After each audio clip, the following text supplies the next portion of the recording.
Swastiastu. Halo, mahasiswa baru peserta MPAB PC KMHDI Bandung. Hari ini saya akan membawakan materi tentang untuk apa saya dan Anda berada di KMHDI. Nah, sebelumnya kita perkenalan dulu yuk. Halo, saya Anya. Saat ini saya sedang berkuliah di Politeknik Kesejahteraan Sosial Bandung. Nah, jurusannya pekerjaan sosial dan saat ini semester 5. Di KMHDI, saya menjabat sebagai Kepala Biro DDI atau Data, Dokumen, dan Informasi. Jadi di PD KMHDI Jabar. Dan saat ini saya juga aktif dalam beberapa organisasi lain seperti Relawan Bali Mengajar, Kita Sayang Remaja Bali, dan juga Yayasan Teman Baik Nusantara. Nah, lanjut ke materinya. Jadi di sini ada 3 hal yang akan kita bahas. Pertama itu untuk apa ada di KMHDI. Yang kedua, mengapa saya dan Anda harus berada di KMHDI. Dan yang terakhir, apa sih yang akan didapat dengan berkat KMHDI. Oke, lanjut. Nah, yang pertama, kita akan bahas nih tentang untuk apa kita berada di KMHDI. Oke, pertama-tama kita lihat dulu visi dan misi yang dimiliki oleh KMHDI. Nah, visi dari KMHDI sendiri itu adalah sebagai wadah pemersatu mahasiswa Hindu Indonesia. Dan visi yang kedua adalah alat pendidikan kader mahasiswa Hindu Indonesia. Sedangkan misi KMHDI adalah memperbesar jumlah kader mahasiswa Hindu yang berkualitas. Oke, bisa dilanjutkan. Nah, kita bahas dulu yuk tentang isu-isu yang harus diperhatikan sebagai seorang kader dari KMHDI sendiri. Nah, di sini kita bakal bahas tentang situasi kebangsaan kita, tentunya bangsa Indonesia ya. Dan yang kedua, secara spesifik kita akan bahas tentang bagaimana situasi umat Hindu di Indonesia. Nah, kita tahu kalau selama pandemi ini kita mengalami lebih banyak permasalahan sosial gitu ya. Dan di sini ada 6 permasalahan yang akan kita bahas. Pertama, permasalahan pendidikan. Di Indonesia sendiri itu sebenarnya APBN Indonesia itu belum bisa memberikan semua siswa itu kayak pendidikan yang berkualitas gitu. Ada beberapa permasalahan di dalam situasi pendidikan Indonesia sekarang. Misalnya rendahnya kualitas guru, rendahnya kualitas sarana pendidikan, terus kurangnya kesejahteraan guru, terus relevansi pendidikan dengan kebutuhan. Jadi kayak apa sih yang diberikan di sekolah sekarang itu ternyata nggak sesuai loh sama kebutuhan di luar gitu. Jadi nggak match gitu. Dan mahalnya biaya pendidikan. Mungkin kalian pernah lihat ya harga-harga sekolah sekarang tuh kayak mahal banget gitu, yang swasta ya biasanya sih ini. Nah, terus yang kedua, ada permasalahan mentalitas generasi di Indonesia.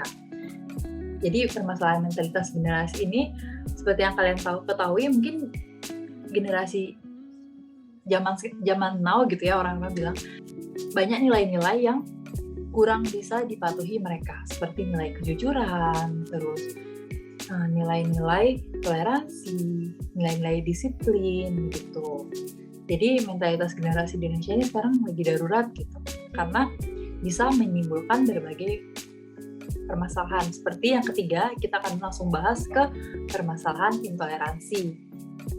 Nah, kalau teman-teman mahasiswa baru ini sering main TikTok ya, kan sekarang tuh di TikTok tuh kita bisa ketemu banyak orang ya, misalnya kakak yang lagi di Bali, kakak bisa lihat konten-konten orang yang lagi ada di luar Bali. Dan ternyata di sana tuh sering banget loh ada permasalahan intoleransi. Kayak sesuatu yang sebenarnya biasa aja diperdebatkan. Padahal itu cuma masalah perbedaan kayak suku, agama, ras gitu. Jadi di sosial media aja orang-orang tuh nggak bisa menerima perbedaan yang dimiliki orang lain gitu. Dan sekarang itu juga banyak yang lebih mudah terprovokasi jadinya.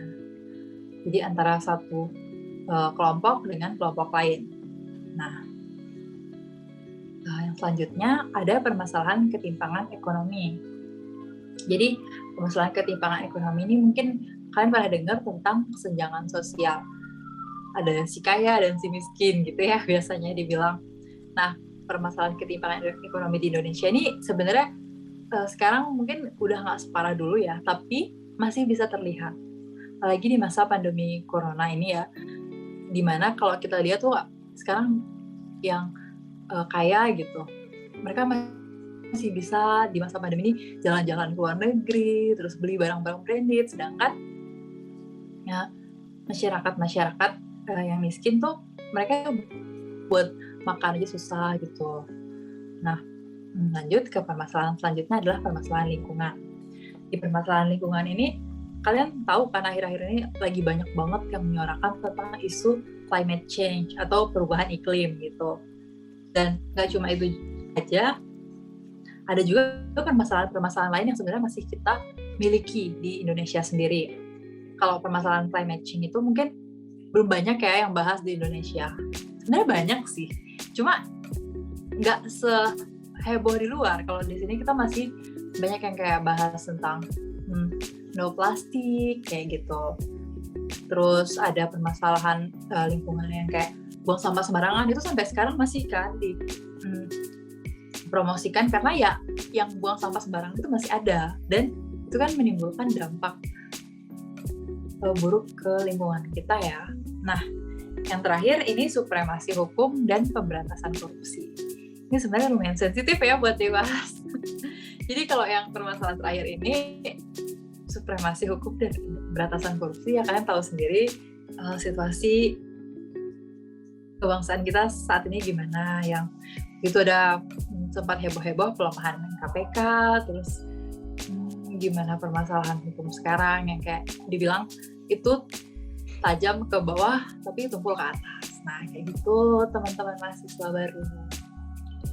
Ini kayak nggak semuanya mahasiswa baru sih. Oke, bisa lanjut. Sekarang kita akan bahas tentang situasi umat Hindu di Indonesia. Nah, di sini akan ada 3 fokus yang kita bahas ya.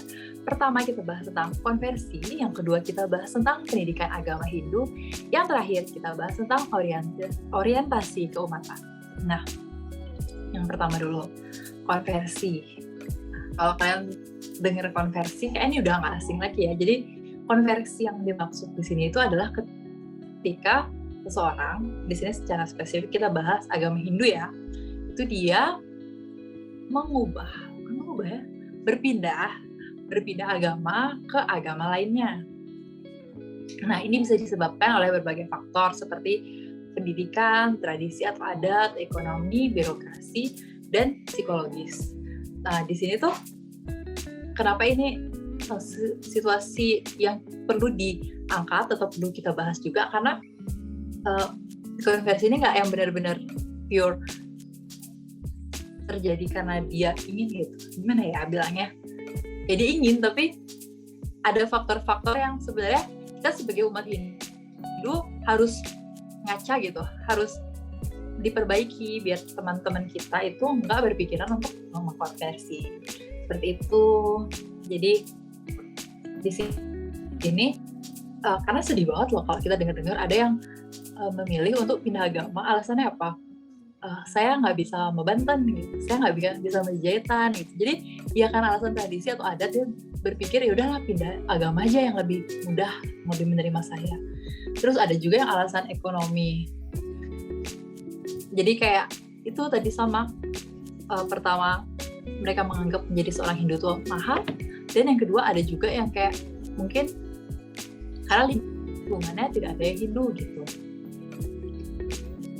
Terus ada juga birokrasi. Jadi permasalahan birokrasi yang bisa menyebabkan konversi ini mungkin karena ketika dia menjadi seorang Hindu, apa-apa itu sulit. Terlebih kalau misalnya dia tinggal di lingkungan yang sangat sedikit umat Hindunya. Jadi ada tekanan sosial gitu ya, ketika dia menjadi seorang Hindu sendiri gitu. Nah, yang kedua, pendidikan agama Hindu. Pendidikan agama Hindu. Jadi permasalahan pendidikan agama Hindu ini masih ada permasalahan lain yang permasalahan yang sampai sekarang itu belum terselesaikan. Seperti misalnya tenaga pengajar agama Hindu itu masih jauh dari kata cukup. Jadi guru-guru agama Hindu tuh masih dikit. Terus karena guru-guru yang masih dikit itu banyak anak-anak yang berada di lokasi yang tidak ada gurunya, itu dia jadi kesulitan gitu untuk mendapatkan akses pelajaran agama yang berkualitas. Dan bahkan terkadang mungkin mereka jadinya malah harus ikut mempelajari agama yang ada di sekolahnya itu gitu. Atau dia hanya belajar agama sekedar aja, nggak benar-benar mendapatkan 100% hak belajar agamanya yang seharusnya didapatkan. Nah, yang terakhir ada orientasi keumatan. Nah, orientasi ini lebih ke kayak tujuan dari umat Hindu sendiri. Nah, tanpa orientasi keumatan yang jelas, maka umat Hindu itu ya kan kita nggak terlalu banyak ya teman-teman. Jadi kalau dibandingin agama lainnya di Indonesia tuh kita nggak sebanyak itu. Sedangkan sekarang kalau orientasi keumatannya nggak jelas, maka kita tuh juga punya kekuatan umat dan pengaruh umat itu juga yang nggak besar gitu. Jadi penting banget sih buat kita meningkatkan kualitas kita sebagai kader mahasiswa Hindu. Nah di sini mengapa harus ber-KMHDI? Nah, kalian tahu sendiri KMHDI atau Kesatuan Mahasiswa Hindu Dharma Indonesia merupakan organisasi non-profit yang bergerak untuk meningkatkan kualitas generasi muda Hindu dengan menanamkan nilai-nilai religius, humanis, nasional, dan progresif. Nah, disinilah tempat kalian untuk belajar. Jadi kayak permasalahan-permasalahan tadi itu dari sini loh kalian bisa menjadi staffnya buat kalian bisa menyelesaikan permasalahan itu. Yuk, ber-KMHDI. Di sini kakak akan bahas tentang 3 hal yang bisa kalian dapatkan di KMHDI. Pertama, KMHDI sebagai wadah pendidikan dan pelatihan. Nah, sesuai dengan visi KMHDI itu sebagai wadah pemersatu dan alat pendidikan kader mahasiswa Hindu Indonesia. Dan jadi di sini tuh kalian bisa mendapatkan sesuatu kayak pendidikan soft skill yang bisa kalian terapkan di kehidupan kalian sehari-hari. Dan kayak selain MPAB ini, nanti kalian bakal dapat materi-materi lain lagi kok dari kakak-kakak di KMHDI. Jadi di sini kalian bisa belajar banyak tentang bagaimana berorganisasi. Terus juga di sini ada selain berorganisasi pun banyak kok materi-materi lain. Kayak misalnya waktu tahun 2019 itu kakak dapat kesempatan untuk ikut di klub jurnalistik. Jadi walaupun kita Kesatuan Mahasiswa Hindu, kita juga belajar ilmu-ilmu lain. Di sana waktu tahun 2019 tuh kakak belajar tentang jurnalistik ke Lombok, dan di situ ada Najwa Shihab. Jadi kesempatan-kesempatan kayak gini itu bisa kalian dapetin di KMHD. Jadi kalian harus aktif ya nanti. Siapa tahu selanjutnya kalian bisa jadi perwakilan dari PC KMHD Bandung untuk pergi ke acara-acara nasional KMHD. Nah, yang kedua, KMHDI sebagai wadah memperbesar relasi.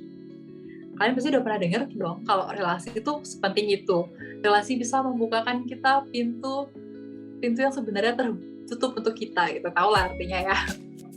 Nah, di sini KMHDI itu sudah banyak loh melahirkan orang-orang penting. Jadi karena KMHDI juga, ini kita organisasi yang udah lumayan lama ya, berdirinya udah puluhan tahun ya.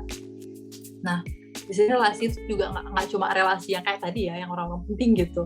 Jadi, tapi kalian juga bisa dapet teman yang bisa, misalnya kan yang kuliah dari luar, terus ke Bandung, terus mungkin butuh temen kan buat ke Pura atau teman-teman main gitu, kalian bisa banget dapet di KMHDI. Atau banyak juga yang di KMHDI itu mereka dapetnya pacar. Jadi relasi di sini banyak ya. Siapa tahu kalian salah satu yang beruntung mendapatkan jodoh di KMHDI.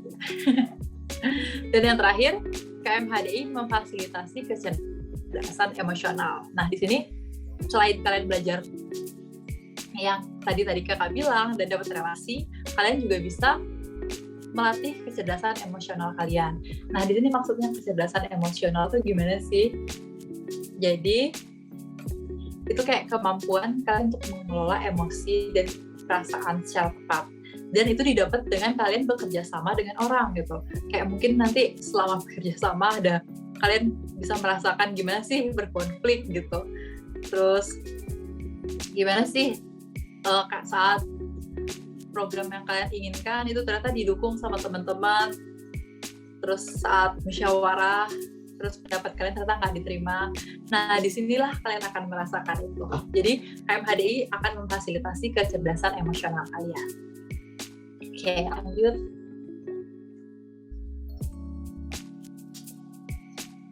Oke, jadi output atau keberhasilan kader setelah menjadi alumni dari KMHDI tidak selalu sama keberhasilannya. KMHDI tidak pernah menjamin kadernya akan menjadi apa dan seperti siapa kelak, namun KMHDI bertanggung jawab menjadi fasilitas bagi kader yang ingin mengembangkan kecerdasan intelektual, spiritual, dan emosionalnya. Oke, jadi kakak perjelas ya, walaupun di sini KMHDI itu memang sudah melahirkan banyak orang-orang penting ya, dan mungkin mereka sudah impactful banget gitu. Tapi apakah kalian akan menjadi seperti itu? Nah, jawabannya itu ya balik ke diri kalian masing-masing. Di sini kita nggak ada ngasih jaminan kalau masuk KMHDI kalian pasti bisa sukses bla bla bla bla gitu. Nggak ada jaminan sama sekali. Tapi itu balik gimana kaliannya memanfaatkan KMHDI sebagai wadah kalian untuk belajar, wadah kalian untuk salah, wadah kalian untuk bisa jadi lebih baik lagi. Nah, siapa tahu dengan kalian memanfaatkan KMHDI dengan sebaik mungkin, kalian juga bisa kok jadi alumni KMHDI yang bisa memberi kembali untuk mahasiswa-mahasiswa KMHDI. Tuh. Oke, sekian sih materi dari kakak tentang untuk apa kalian berada di KMHDI. Nanti mungkin kalau ada pertanyaan-pertanyaan nanti bisa dilanjut di sesi selanjutnya ya. Makasih. Nah, kalau ada yang mau temenan, ini ada Instagram kakak ya. Agak sulit sih. Tapi username-nya @PRDNYAWDARI. Dan sekarang lokasi kakak ada di Denpasar, Bali. Jadi untuk mahasiswa baru yang mungkin lokasinya di sini bisa banget kita main bareng. Dadah!